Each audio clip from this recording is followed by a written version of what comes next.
Hello out there, and I was really excited to come home from work today, guys, because I knew that I was going to have this really neat little knife waiting for me. And what we have today is the CRKT 7323, the E-Lock. And the E-Lock is a really innovative classic CRKT designed by Alan Elishewitz, and I was excited to get my hands on it because it was going to be the first time that I ever had the E-Lock locking mechanism, which is basically this tab here that when you push it, it disengages the lock and you're able to close the knife, and then when you open the knife, it locks back into place. Pretty similar to a button lock, but just a little bit different. And again, just part of what CRKT has been so great at for so long is just doing things a little bit different. And unfortunately, even though it looks like it's in front of me, I still don't have the CRKT E-Lock, because this knife right here is a fake. It's a counterfeit. It is a dastardly forgery. It is a phony piece of garbage. But even though it is that, even though it is a dastardly forgery, a phony piece of garbage, whatever you want to call it, it is a smart one, guys. And whether it's because of just ingenuity or a matter of circumstances lining up the right way, this is a very difficult knife to spot and identify as being fake just because of the way it's been executed and the way it's been entered into the marketplace, where there aren't a lot of the originals to compare it to. And so today, that's what we're going to do. We're going to just go through some of the ways that this is a very smart counterfeit, the ways that you can obviously spot how it's fake. But more than that, I just want to go through the story of it and, yeah, just share it with all of you. And if not to find anything educational, at least maybe entertain with how this came to be. All right, so we're going to start with how you can tell it's fake, the most important stuff, right? And one of the things actually that's genius about this, again, intentionally or not, is that when you fake a budget kind of knife, you do have this allowance for the level of execution. And what I mean by that is, if you're faking a Spyderco Paramilitary 2, which is probably the most counterfeited knife ever, people might be able to tell really quickly if you don't execute it at a high level, at least as high as the original. But with a budget knife, especially one that's discontinued, as a user, you sort of expect for something in the $30 to $40 price range to not be perfect. And so, I mean, you might look at a knife like this and be like, oh, well, look at that crappy edge and the way that terminates. Man, this is a fake. But, I mean, some budget knives do that. You know, and you might look at the machining and the, all like the lack of cleanliness, I guess, in this design here. You can get this closer and see all that. But maybe the original was like that too, so maybe it's just not perfectly executed in the way that it's machined. So there's a number of things when you look at the knife where you're like, oh, well, maybe a budget knife would have that. So I can't necessarily say that that's because this is a fake, even though I know that the originals weren't supposed to look like this. No, it's just sloppy kind of execution. But ways where you can tell 100% is almost always with font. If you look at font is hard to get right if you're faking a knife. And so the big glaring way to check it out on this knife is where it says Elishewitz patent pending. It is lined up in parallel with the grind line, when it should be more lined up with the spine of the knife. It's off to the spine, and it should just be like a little bit rotated more clockwise so that it's parallel with this line right here. So that's one thing. The other thing, the more glaring one, is that you can see they stamped the flat here before they put the thumb stud on, so the T in CRKT is obstructed. But again, I mean, maybe you could buy that CRKT could do that. Probably not, but for someone who's looking at this for the first time and doesn't have a lot of the real knives online to look at and compare it to, you might fall for it. But those are the real ways. I mean, those two stamps are the real giveaways, I think. And also, there are just a little bit, a few more details in the pivot on the original that I saw. But overall, I mean, the basics of this knife are really well captured in this fake. I mean, we have the same amount of holes everywhere. We have the same basic design here. I mean, it looks almost exactly the same as the original. The clip looks the same. Again, the same number of holes here and the same spacing. The back spacer is exactly the same. I mean, this looks very, very good overall. So they executed that nicely. But the genius of it, the real genius, is the fact that they focused on getting the things right that will usually give things away, but they also picked a model that is very, very hard to find in real life, like not a fake. And what I mean by that is I had a feeling that this one was going to be fake.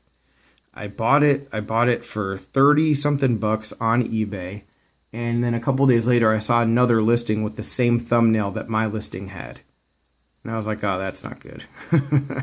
That is not good. I have a pretty bad feeling that this is not going to be the real deal, you know? Like different sellers having the same thumbnail, and it looks like a picture from home, you know? It doesn't, you know, it's not like a stock photo from like a catalog or anything.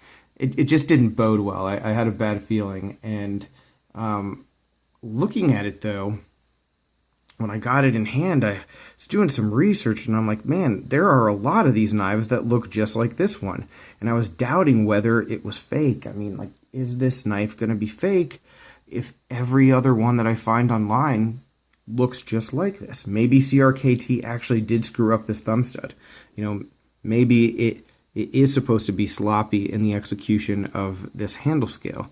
You know, and that's not the case, but what I'm getting at is that there are probably more phonies, more of these counterfeits out there than there are of the real thing. Just because it's not a sought-after design, it's not an in-demand model, it's long discontinued, you know, people don't know what it really looks like. And it was around in a time when, I guess, like, web pages on the internet weren't being saved, and so there aren't a lot of videos on it, there aren't a lot of pictures of it, and when you're searching for it, you can find as many pictures of the fake as you can of the real one. So it sort of almost validates that this could be real depending on how you're looking at it.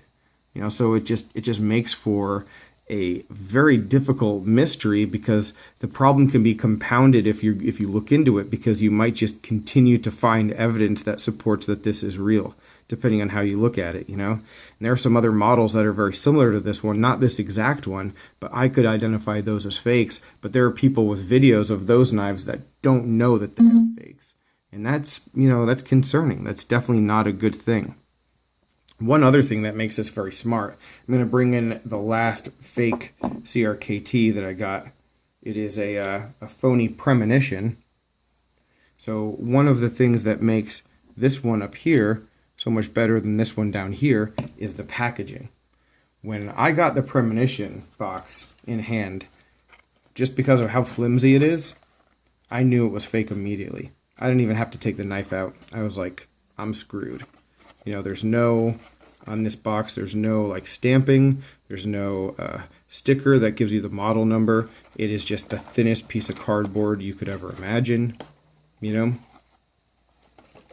And then this box, though, is a lot more sturdy, and it has the label, and it looks like an old CRKT label. I mean, it looks pretty close to right. The shade here of the box is a little off. The box should be darker, but packaging changes so often that, I mean, I thought it could be legit. You know, especially, I mean, that is a pretty darn good looking tag, guys. If you've seen the CRKT tags, those old ones, I mean, they look like this. So that was a really good thing that they did. And, you know, a smart place to invest with the packaging, you know. And if you look at a real premonition, just to show how much better things have gotten, you know, if you look at a real premonition here, you can see how different the G10 is between these two knives when you have them next to each other. You can see that the edge was actually paid a lot more attention to and finished a lot better. I mean, the quality of execution on this knife here is a lot better than down here, and you can see that the hardware is actually a different color, you know. Hardware is a different color. If we look at the top there's a difference in the way that like the liners are executed versus the just G10 backspacer on the fake one. So there's a lot of things that jump out at you, including, let's take a look at the font. You can see the font is slightly different also, as it always will be. But what I'm getting at is that this knife doesn't have a lot of those things. You know, it does execute the screws the right way and all of those aspects. So the things that you have to look for, there's less of them. Another thing that they did really well, going back to the premonition fake, so the box, that crappy little box came with the old catalog, right? So I'm going to try to focus. So the old catalog, it's a nice touch, especially for a fake knife, and they get all of the English right, it seems, but the pictures are super blurry. You know, it looks like a copy. You know, it just isn't well done. They should have left it out completely, because this gives it away as a fake more than anything else, right? Well, the E-lock, look at this. I mean, this is legit. This looks like they took it out of a real CRKT. I mean, this looks like a legit mini catalog. It is pretty much perfect. The pictures are sharp. The details are right. All of the descriptions. I mean, I haven't read the whole thing, but I didn't see any like mess ups or anything. All the logos are on point. I mean, they really, really knocked it out of the park. And so overall, I mean, there's just so many little things that make this a difficult knife to really spot. And the quality of it is there too. I don't know. I don't know what the point of this video was, except to share the experience and talk about it. Obviously, I mean, I'm not going to keep the knife and I'm not going to use it, and I'm still going to try to find the original, but man, it just is it's impressive. And again, whether it's a matter of circumstance that all these things happen and maybe they just decided, hey, we're going to just pick this model to counterfeit and see how it goes, but it worked out. I mean, I don't know how many of these they sell, how many of these are actually out there versus, you know, more popular models, but if you're really trying to fool someone, there are probably a number of people with these who have no clue, not a clue at all, and they'll never know because they won't watch this video, and nobody else who they've ever met will have this knife, and if they go and Google this knife, they'll see ones that look just like theirs. I mean, it is extremely well done, and I don't know, it's really all I got. I'm not too bummed about it because I'll be able to return the knife, and yeah, it'll be fine. But I wish I had the real thing. I'm still hoping to, but I sure am a little bit hesitant now with some of this old stuff from CRKT, because it's the second time I've come across a fake on eBay, and there just aren't enough of them, much with this model. There just aren't enough of them for me to get a big sample size and have an understanding of exactly what I'm getting before I make that purchase. So there is a little bit of risk there, and I knew it going into this, and it just did not work out this time. But hopefully this was entertaining or educational or maybe both. But that's all I got, guys. That is the smartest counterfeit knife that I've ever come across. So any other questions, comments, complaints, suggestions, definitely let me know down below. But I'll talk with you soon. Thanks for watching and take care. Have a good one.